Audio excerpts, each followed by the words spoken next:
The wooden chair felt cold beneath my body as I sat with my hands folded in my lap, like a good, submissive wife. He was sitting across from me at his lawyer's table, wearing a perfectly pressed expensive suit and a broad, confident smile. He looked like he had already won. Perhaps he thought he had. "You will never touch my money again in your life," he whispered to me, just loud enough for his lawyer to hear. His voice had that same tone he used when telling me I couldn't go grocery shopping without asking him first, or when explaining why I no longer needed my own credit card. He looked proud, like a hunter who had just taken down the biggest prize of his life. Chloe was sitting in the gallery right behind him, her perfectly manicured fingers resting on her designer handbag. She leaned forward slightly, and her red lips curled into a smile that turned my stomach. "That's right, honey," she said softly, her voice dripping with fake sweetness. She called him honey the same way I used to when I thought our marriage meant something, when I thought the man I married actually existed. Eleanor, Damien's mother, was sitting next to Chloe as if they were old friends planning a brunch. Her gray hair was pulled back into a tight bun, and her cold blue eyes looked at me like I was something dirty she had just stepped in. She had never liked me. Not since the day Damien brought me home 8 years ago. I was never good enough for her precious son. I was never rich enough, she always said. I didn't have enough class. I wasn't worthy of the Miller last name.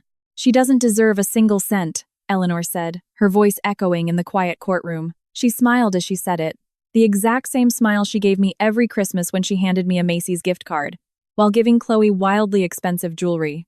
Even before the infidelity, Eleanor had already been planning my replacement. My lawyer, Mr. Hayes, sat beside me shuffling papers. He looked nervous, as if he knew we were about to lose everything. Damien's legal team consisted of 3 lawyers from the most expensive corporate firm in Manhattan. They carried briefcases full of documents proving that I had never worked, that I had no qualifications, that I deserved nothing more than basic alimony. They painted me as a gold digger who had trapped their poor, innocent client. Judge Carter, a woman in her 50s with a piercing gaze and salt and pepper hair, had been listening to their arguments all morning. She had a reputation for being tough but fair. She didn't smile much and didn't seem impressed by expensive suits or big-name lawyers, but even she seemed ready to rule in Damien's favor. "Your Honor," Damien's lead attorney said, standing up with a thick folder in his hands. "My client has been more than generous. Mrs. Miller has no work experience, no education beyond high school, and no personal assets. She has lived a comfortable life for 8 years without contributing anything to the household income. A modest monthly allowance is more than fair. I wanted to laugh at no work experience. I had managed Damien's entire social calendar, organized his business dinners, and handled all the household administration that kept his life running smoothly. No education. I had a bachelor's degree in marketing that I was never able to use because Damien convinced me I didn't need to work. No personal assets. That was because every time I tried to save money or open my own account, Damien found a reason why I couldn't. But I sat there in silence, playing the role everyone expected of me. The weak, defenseless wife who didn't understand money, business, or how the real world worked. I had been playing that role for so long that sometimes I almost believed it myself. Damien turned to look at me, his dark eyes full of satisfaction. He thought he had completely destroyed me. For the past 6 months, ever since I discovered his affair, he had been preparing for this moment. He had moved money, hidden assets, and made sure everything appeared to belong solely to him. He thought I was too stupid to notice, too scared to fight back. Mr. Hayes stood up slowly, as if walking to his own execution. "Your Honor, I have one final piece of evidence to submit on behalf of my client." His voice trembled slightly as he reached into his briefcase and pulled out a white envelope. "Mrs. Miller has prepared a letter for this court's consideration." Damien's lawyer looked confused. They hadn't been informed of any letter. Damien frowned, and his confident smile faded just a bit.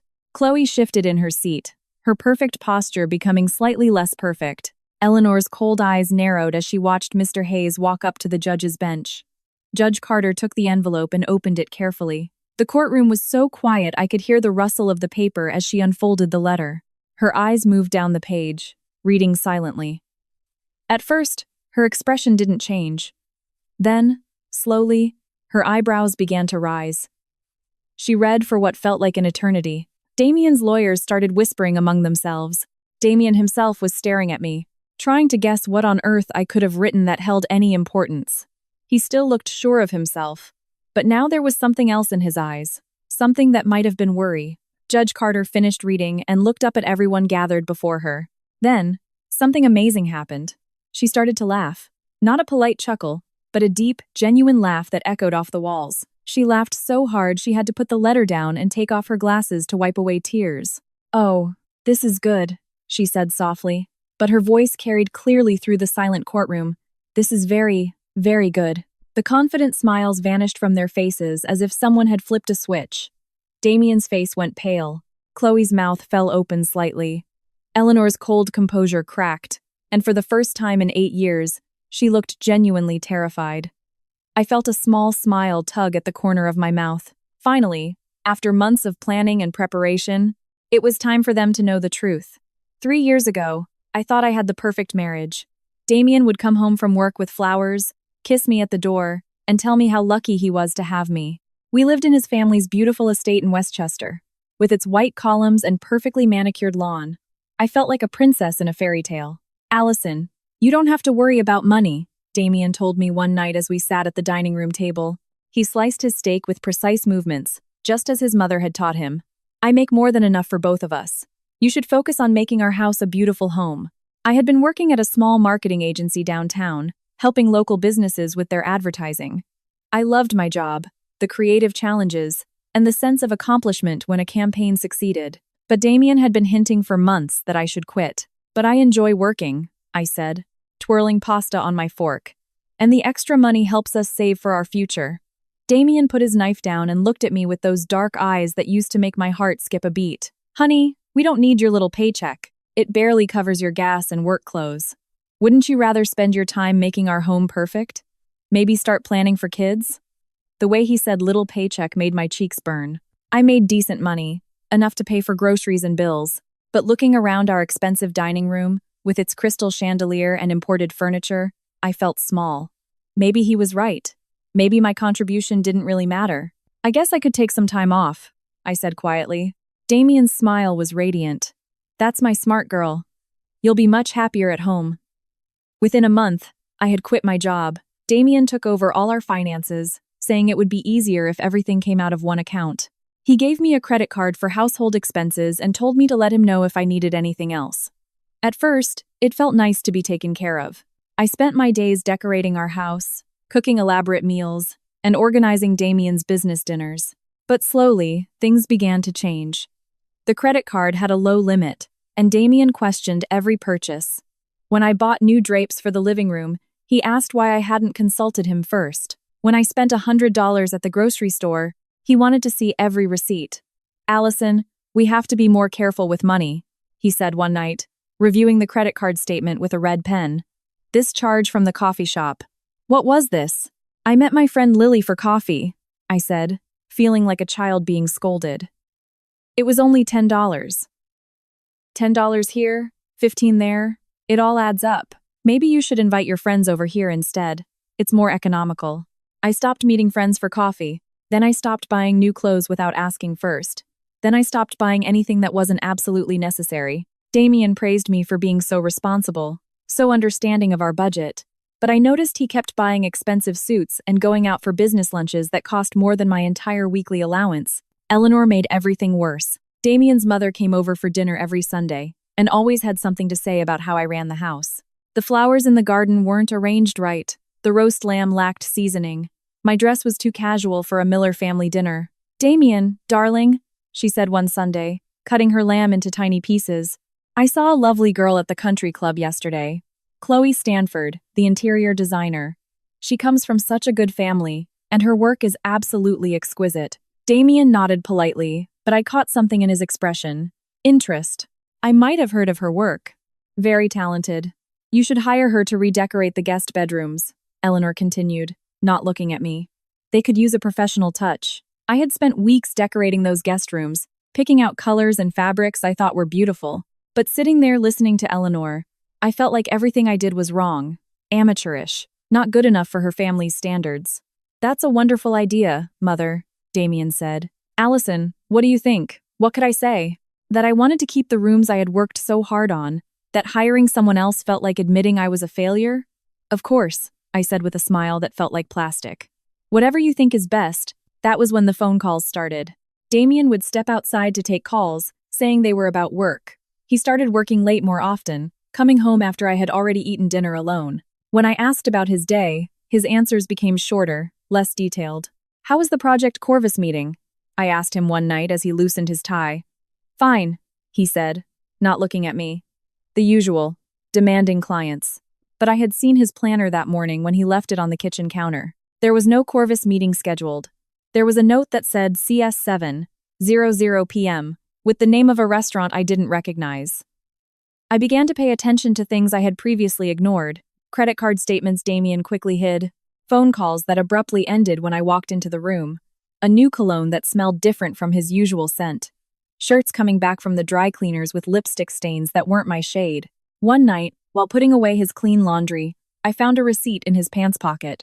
It was from an expensive downtown restaurant, dated the previous Tuesday. The bill was for 2 people, complete with champagne and dessert.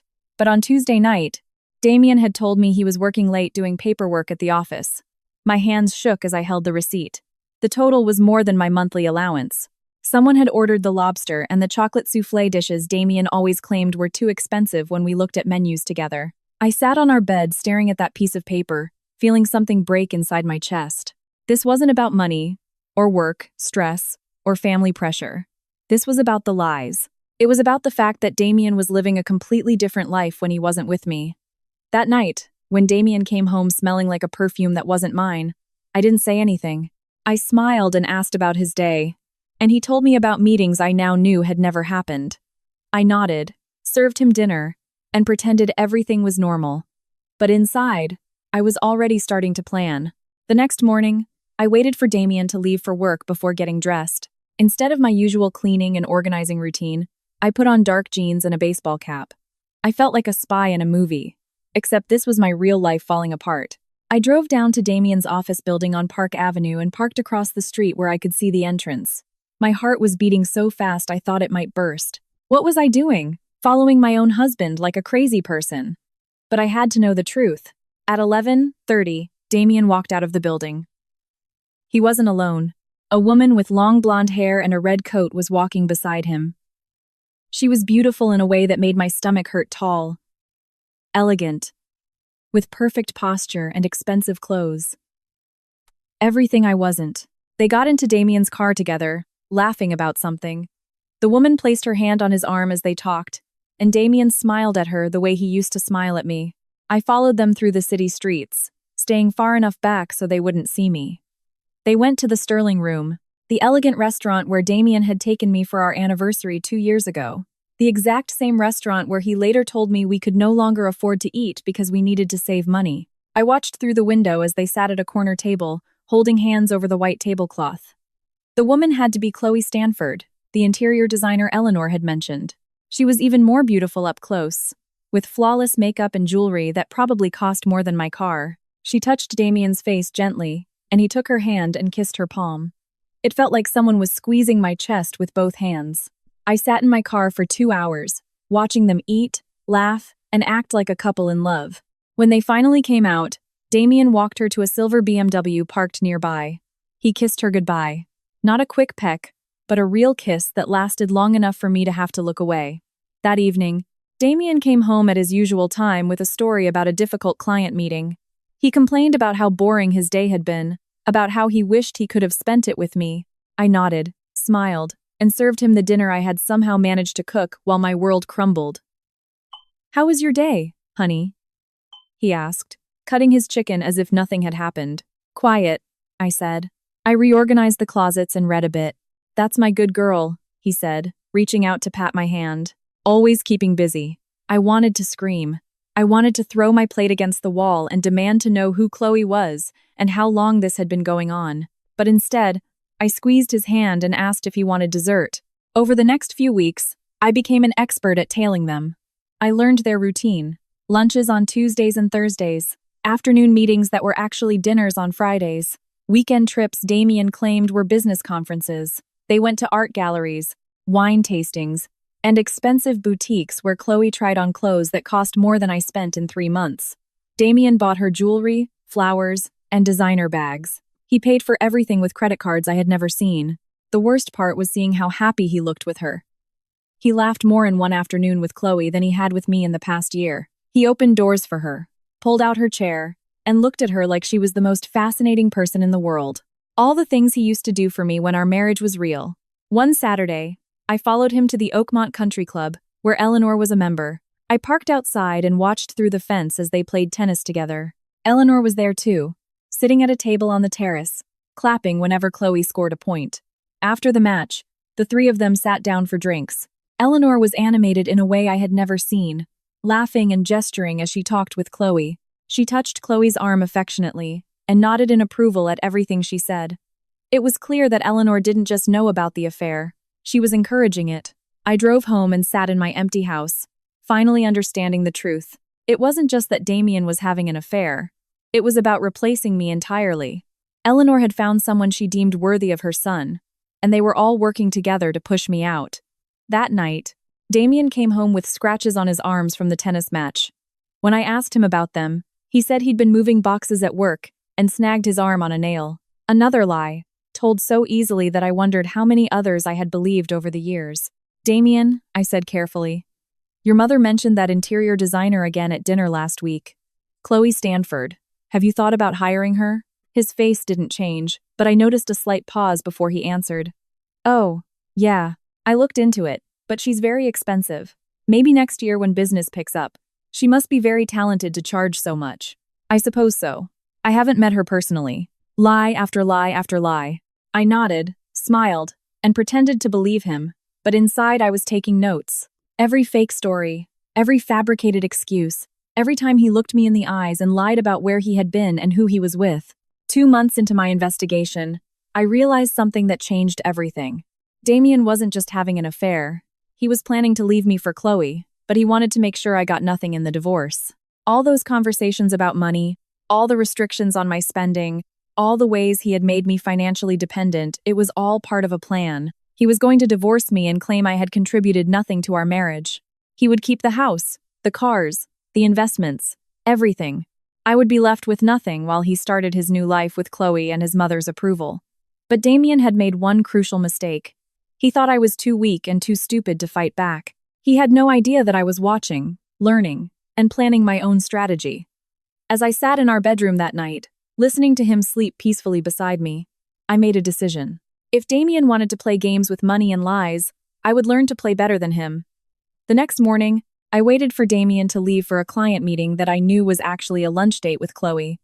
Then, I did something I had never done before. I went into his home office and started going through his papers.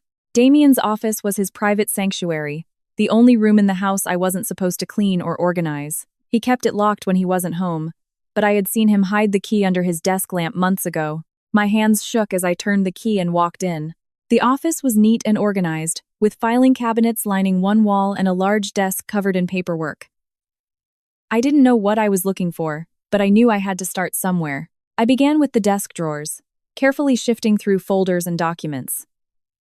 Most of it was boring business stuff. I didn't understand construction contracts, letters from clients, material invoices. But in the bottom drawer, I found something interesting. A folder labeled Personal Accounts containing bank statements I had never seen.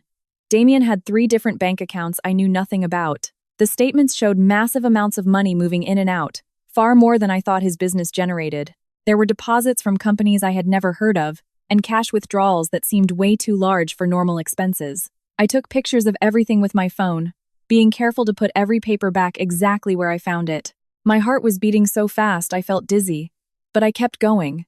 If Damien was hiding money from me, I needed to know how much and where it was. In the filing cabinet, I found more surprises. There were documents for a corporation called Miller Holdings LLC, which Damien had never mentioned. According to the paperwork, this company owned several properties around the city, properties Damien had told me belonged to his clients. One folder contained receipts for expensive purchases I didn't recognize. A watch that cost $20,000. A vacation to Street Barts I never went on. Jewelry from stores I had never stepped foot in. All these things were paid for with money from accounts I didn't know existed. But the most shocking discovery was in a folder marked Legal Documents. Inside were papers from a lawyer I'd never heard of, discussing something called asset protection strategies. The documents talked about moving money to offshore tax havens and setting up shell companies to hide wealth from potential creditors or legal claims. I didn't understand all the legal jargon, but I understood enough to know Damien was purposefully hiding money. He was preparing for something, and I had a terrible feeling that something was our divorce. I spent 3 hours in that office taking pictures of every document that looked important. By the time I heard Damien's car in the driveway, I had locked everything up and was in the kitchen making lunch as if nothing had happened. "How was your meeting?" I asked as he kissed my cheek. "Productive," he said, loosening his tie.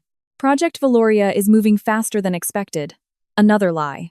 I had checked his planner, and there was no Project Valoria. But I smiled, nodded, and asked if he wanted a sandwich. That afternoon, I did another thing I had never done before.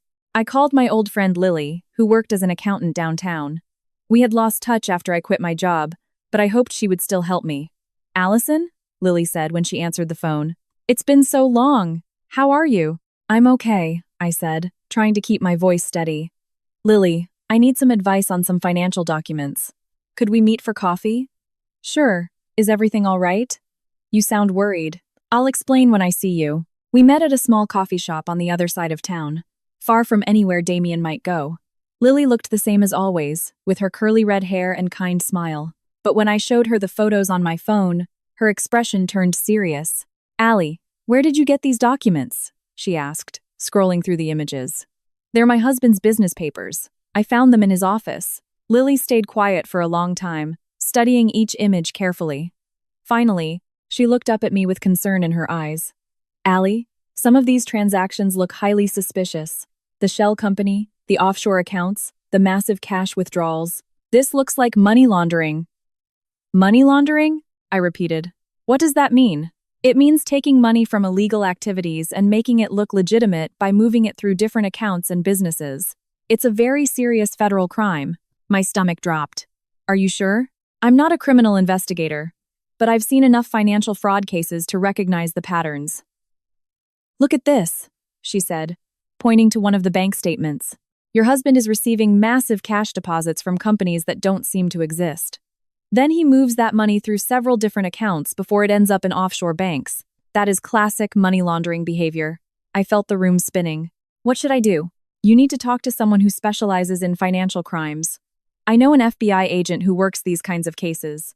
His name is Special Agent Reynolds, and he's very good at his job. Do you want me to give you his number?" I nodded, unable to speak. Lily wrote the agent's information on a napkin and handed it to me. "Allie, please be careful," she said, reaching across the table to squeeze my hand. "If your husband is involved in money laundering, it could be dangerous. Do not let him know you found anything." I drove home in a daze, the FBI agent's phone number burning a hole in my pocket. Damien was in his office when I got back, probably moving more illegal money while I made dinner. I cooked, cleaned, and acted completely normal, but inside I was terrified. That night, while Damien slept beside me, I stared at the ceiling and tried to process what I had learned. My husband wasn't just cheating on me and planning to leave me with nothing. He was a criminal who had been using our marriage as a cover for illegal activities. But for the first time in months, I felt something other than fear and sadness. I felt rage. Damien had lied to me about everything. He had stolen from me and was planning to destroy my life. But now, I had information that could destroy his. Tomorrow, I would call Agent Reynolds. Tomorrow, I would start fighting back. The next morning, I waited for Damien to leave for work before dialing Special Agent Reynolds' number. My hands were shaking so badly I had to try 3 times before I got all the digits right. "Special Agent Reynolds, FBI Financial Crimes Division," a deep voice answered. "Hi," I said, my voice barely a whisper.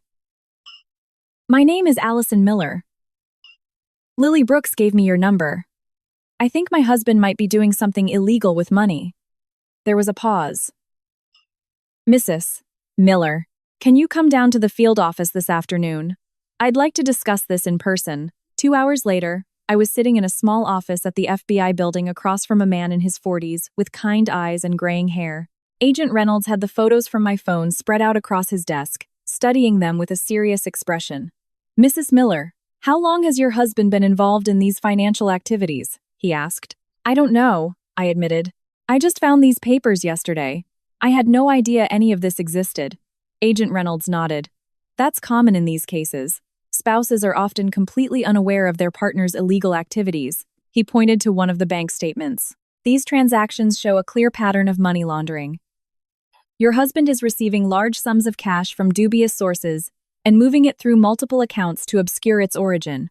What kind of dubious sources? I asked. Based on these amounts and patterns, likely money from drug trafficking, illegal gambling, or other organized crime activities. Your husband's real estate business provides the perfect cover to wash dirty money through buying and selling properties. My hands trembled. How much time could he spend in prison for this?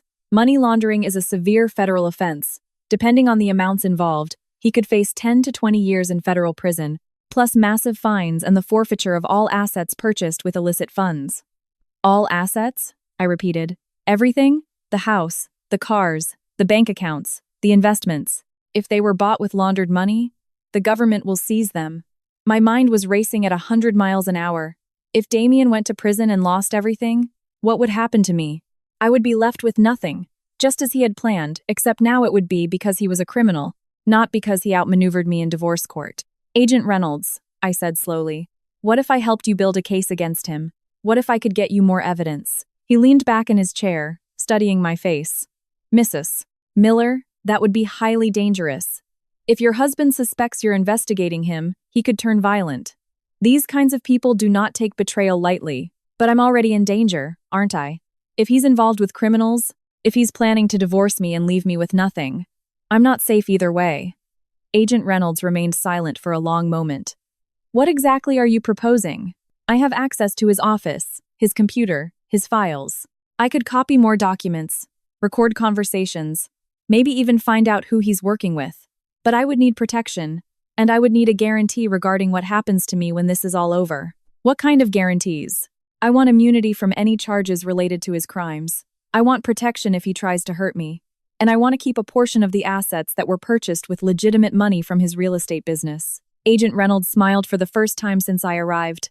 Mrs. Miller, you're thinking like a prosecutor. Let me make a few calls and see what we can arrange. 3 days later, I met with Agent Reynolds and an assistant U.S. attorney named Sarah Vance. They had drawn up an official cooperation agreement that gave me everything I asked for in exchange for my help building a case against Damien. Mrs. Miller, AUSA Vance, explained. You will be operating as a confidential informant. We'll provide you with recording devices and teach you how to gather evidence safely. But you must understand the risks. If your husband discovers what you're doing, you could be in grave physical danger. I understand, I said, signing the papers with a steady hand. When do we start? For the next 2 months, I became a different person. During the day, I played the role of the obedient wife cooking, cleaning, and asking Damien about his day. But every moment he was out of the house, I was working. I installed tiny recording devices in his office and his car. I copied files from his computer onto flash drives. I photographed every document I could find, building a comprehensive picture of his illegal empire. The evidence was overwhelming. Damien was laundering money for a drug trafficking organization run by a man named Vincent Romano. He would receive cash drops of $50,000 to $100,000, then use his real estate firm to buy properties with that money.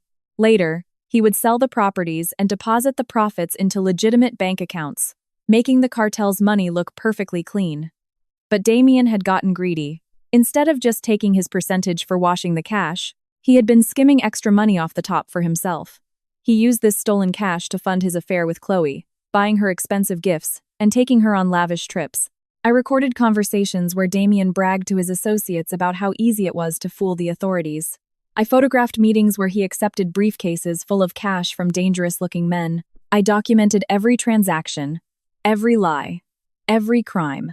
The hardest part was pretending everything was normal. When Damien came home every night, he would kiss me and tell me about his day, inventing stories about legitimate business deals while I knew he had spent the afternoon with drug traffickers and criminals. You seem different lately, he said one night over dinner. More confident, maybe. I like it. I've been reading more, I said, which was true. I had been reading everything I could find on money laundering and financial crimes, learning new things. That's wonderful, honey. Knowledge is power.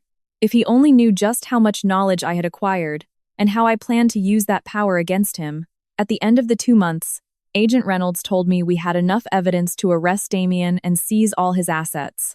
But I asked for one more week. I wanted to be in that divorce courtroom when Damien thought he had won it all. I wanted to see his face when he realized his perfect plan had been destroyed by the wife he thought was too stupid to fight back. The trap was set. Now I just had to wait for Damien to walk right into it.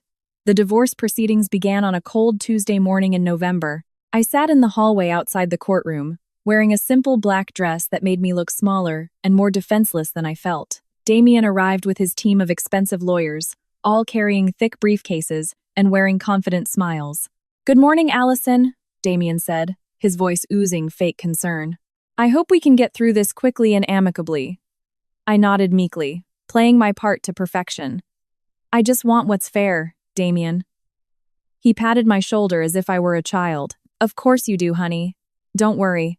I'll make sure you're taken care of." Chloe arrived a few minutes later wearing a stunning blue suit that probably cost more than I used to make in a month. She sat in the public gallery behind Damien, her presence a clear message of who would be taking my place. Eleanor sat next to her, both of them whispering and smiling like old friends planning a celebration. When we entered the courtroom, Damien's lead attorney, Mr. Sterling, immediately took control. He was a tall, gray-haired man with an expensive watch, the kind of lawyer who bills $1,000 an hour and wins cases through sheer intimidation. "Your Honor," Mr. Sterling began, "this is a straightforward case. My client, Mr. Damien Miller, is a successful businessman who has supported his wife for 8 years. Mrs. Miller has no work experience, no education beyond high school, and has made zero financial contributions to the marriage. She is demanding an unreasonable settlement that would ruin my client's business and livelihood." Judge Carter listened blankly as Mr. Sterling presented his case. They had charts displaying Damien's income, diagrams illustrating my lack of contribution, and witness testimony painting me as a gold digger who had ensnared an innocent man. Eleanor took the witness stand first, wearing a navy suit and pearls that made her look like the perfect society matron. She spoke in a clear, confident voice about how I had never fit into her family. "Damien tried so hard to help Allison improve herself," Eleanor testified. "He paid for etiquette classes, bought her appropriate clothing, even hired tutors to help her learn about art and culture. But she showed absolutely no interest in bettering herself or supporting Damien's career. Every word was a lie, but Eleanor delivered them with such conviction I almost believed her myself. Damien had never paid for classes or tutors. The only thing he had ever paid for was my silence and submission. Mrs. Miller has zero understanding of the social obligations that come with being married to a man of Damien's standing," Eleanor continued. "She embarrassed him at business events and refused to participate in charitable activities. Frankly, I'm surprised the marriage lasted as long as it did." Mr. Sterling nodded approvingly. "Thank you, Mrs. Miller. No further questions." My lawyer, Mr. Hayes, stood up for cross-examination, but he looked nervous and underprepared. "Mrs. Miller, isn't it true that your son controlled all the finances in the marriage?" "He managed the money because he is good at finance," Eleanor countered smoothly. "Allison showed no interest in learning about such things." "And isn't it true that you encouraged your son's relationship with Miss Stanford?" Eleanor's eyes flashed with anger. "I have no idea what you are implying." Mr. Hayes sat down quickly, clearly outmatched. I wanted to scream at him to fight harder, but I reminded myself that this was all part of the plan. Next, Damien took the stand. He looked handsome and sincere in his dark suit, every inch the successful businessman who had been taken advantage of by his greedy wife. "Your Honor," Damien said, his voice thick with faux sorrow. "I loved Allison deeply, but our marriage became impossible. She had no interest in building a life together or supporting my career. She spent money frivolously and refused to take responsibility for managing our household. I tried to help her, but she seemed perfectly content to live off my hard work without contributing anything in return." Mr. Sterling guided Damien through a detailed account of our marriage that bore absolutely no resemblance to reality. In Damien's version, I was lazy, selfish, and financially irresponsible. He was the long-suffering husband who had tried everything to save our marriage. "I am asking for a modest settlement that will allow Allison to start over," Damien concluded. "A small monthly allowance, and perhaps some job training to help her become self-sufficient. I hold no resentment toward her, but I cannot continue to support someone who refuses to support herself." The courtroom fell silent when Damien finished. Even I had to admit he was convincing. If I didn't know the truth about his crimes and his affairs, I might have believed him myself. Chloe never testified, but her presence in the courtroom spoke volumes. She sat behind Damien like a queen waiting to claim her throne, occasionally touching his shoulder or whispering encouragement in his ear. Eleanor smiled at her with obvious approval. When it was my turn to testify, I played my part flawlessly. I spoke softly about how I had tried to be a good wife, how I had managed our home and supported Damien's career in ways that didn't show up on financial statements. But even to my own ears, I sounded weak and unconvincing. Mr. Sterling's cross-examination was brutal.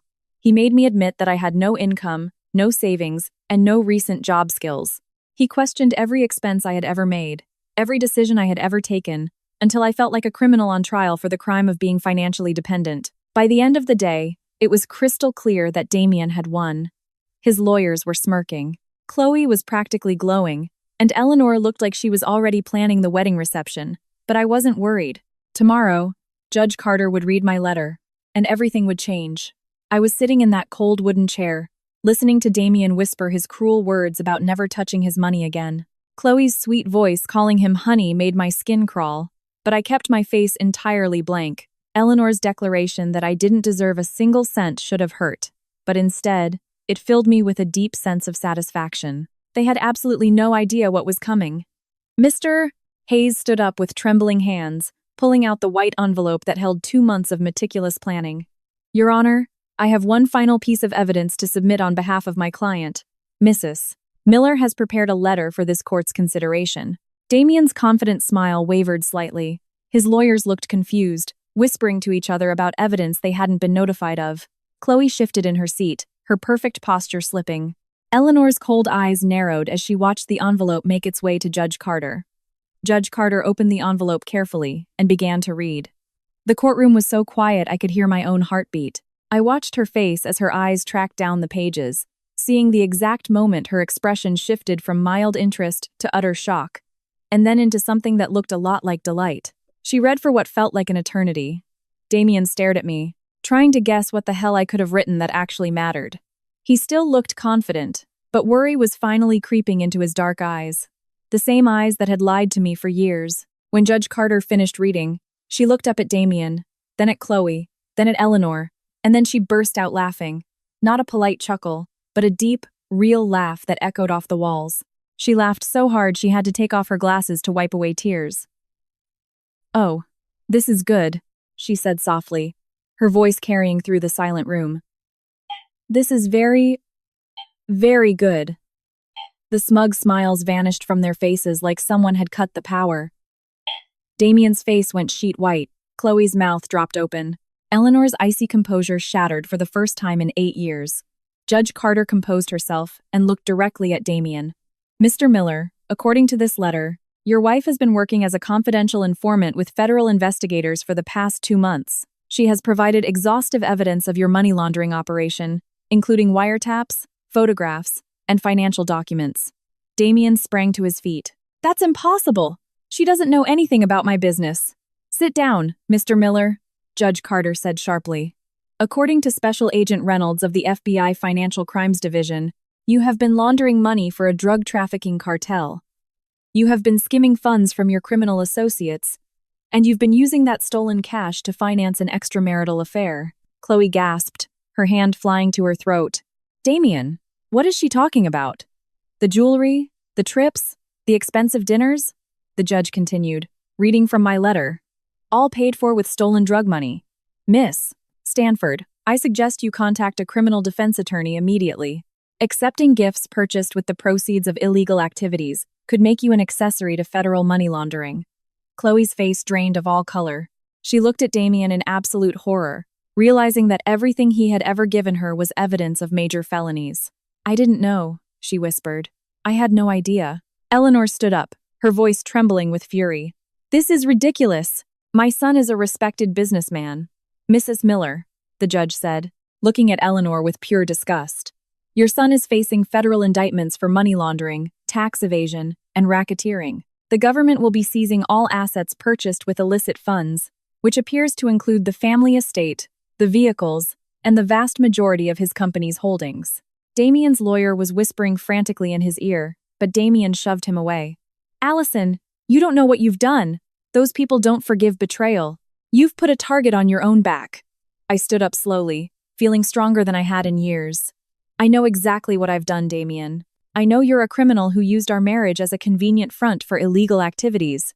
I know you planned to leave me with nothing while you started a new life with stolen cartel money. And I know you completely underestimated me. Judge Carter smiled. Mrs. Miller, as a cooperating witness in a federal investigation, you are entitled to protection and compensation. The U.S. Attorney's Office has agreed to allow you to keep all assets that can be proven to stem from the legitimate income of Mr. Miller's real estate firm. How much is that? Damien asked desperately. According to the forensic accounting, approximately 40% of your assets come from legitimate commercial revenue. Mrs. Miller will receive those assets, plus alimony, plus a government whistleblower reward for her cooperation in this investigation. Damien slumped back into his chair, the reality finally hitting him like a freight train. He had lost everything: his business, his money, his freedom, and his future with Chloe. All because he had assumed his wife was too weak and stupid to fight back. Chloe was fully crying now, mascara running down her cheeks as she realized her dreams of wealth and high society were collapsing. Eleanor sat in stunned silence, watching her family's pristine reputation be obliterated in a matter of minutes. Furthermore, Judge Carter continued, federal agents are waiting outside these doors to arrest Mr. Miller on charges of money laundering, racketeering, and wire fraud. These divorce proceedings are hereby suspended pending the outcome of the criminal trial. The courtroom doors swung open, and Special Agent Reynolds walked in, flanked by 2 other agents. Damien looked at me one last time, his face a twisted mask of rage and disbelief. You have no idea what you've done, Allie. I know exactly what I've done, I said calmly. I took my life back. As the agents handcuffed Damien and read him his Miranda rights, I felt a massive weight lift off my shoulders, a weight I hadn't even realized I was carrying. For 8 years, I had been living a lie, married to a man who saw me as nothing more than a convenient cover for his crimes. Chloe fled the courtroom, probably already dialing lawyers to distance herself from Damien's criminal enterprise. Eleanor followed closely behind her. The 2 women who had plotted to celebrate my destruction were now facing their own absolute ruin. I walked out of that courthouse a free woman, financially secure and emotionally liberated. Damien had taught me that knowledge is power, but he never imagined I would use that lesson against him. The weak, defenseless wife he had created was gone forever. In her place stood a woman who had learned how to fight back, and who had won.